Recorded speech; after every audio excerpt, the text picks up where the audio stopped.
Good night, everyone. My name is Estefania, and I'm going to talk about the crisis in public education, some background about laws that were determinant in its development, and of course, my personal point of view from my experience, due to the fact I have been cursing a bachelor's degree in one of the public universities, the district's University Francisco Jose de Caldas.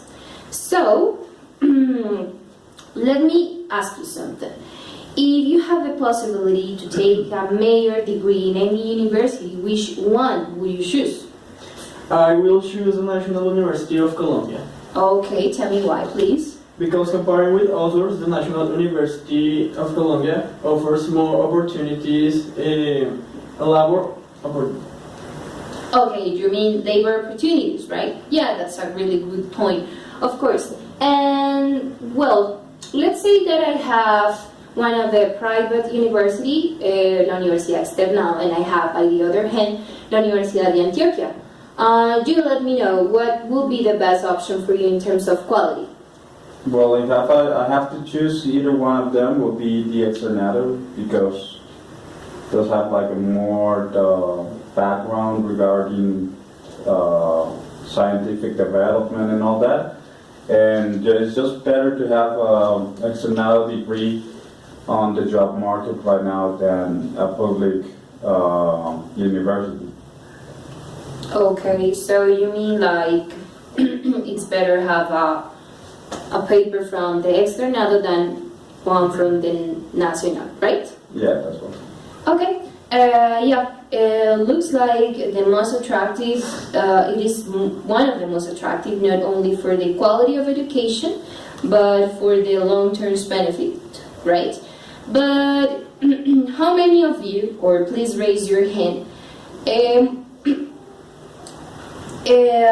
you would like to have a chance to know more about yourself, like your personal weaknesses and strengths in order to build skills for social interaction in the school perhaps. How many of you? Please raise your hand.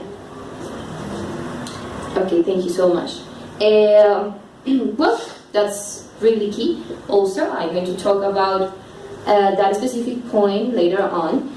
So, well, let's go ahead and see, because it is important to recognize where the issue comes from.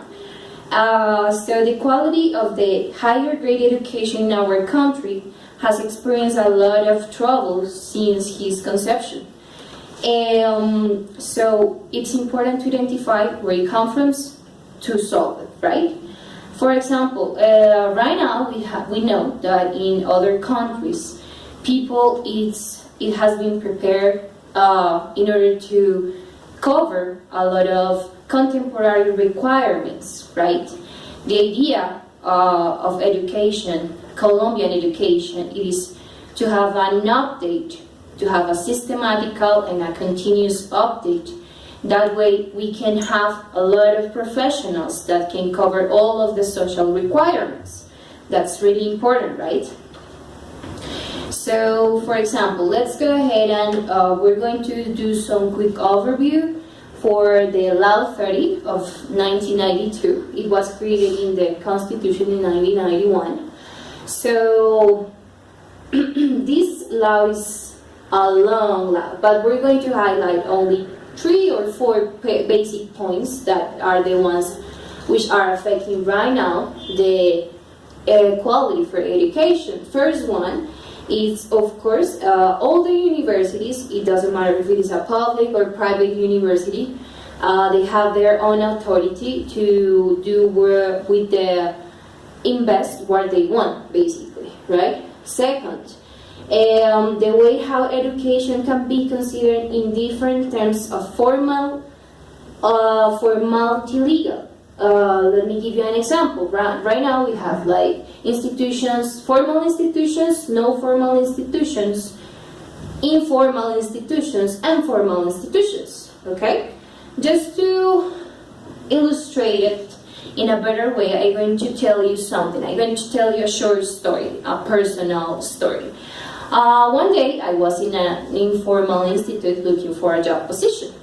So I had this guy just right next to me, and he was a native speaker. Okay, he was my competence basically. I was just testing my abilities with him. So he didn't know anything about teaching. He was just a native speaker who was looking for a job. Okay, so I had this interview at the beginning. Guess what? This company, this institute hired this guy because he was a native speaker. Even though he was going to be best or very paid well, even more than me, that am I a teacher and I have been studying a bachelor. Okay, this is one of the consequences for that specific point in the Law 30 of 1992. Okay. So we're going to talk about, right now we're talking about the discredit for the teaching dynamics in the educational file, okay? And there is something else that we cannot forget about it, and it is the creation for the ICFES, Institute for the Promotion of Upper Education, and the diagnostic test that open ways or open doors to the most vulnerable populations, right? Or we know that if you don't have that test, you cannot graduate. Okay, if you're in if you're in high school, if you're in upper. My invitation then is for all the characters in the education, and even more for those that are related to the public education. Why? Well, they are the highest participants, and the idea is to foster innovative learning strategies, new methods, new perspectives to make students love the school and learning. And of course, more applications of emotional intelligence approach if can be named like that, and that can prevent social phenomena, as I was saying before, such as bullying, familial violence, and among others. So, well, thank you so much for your attention today, and that was it.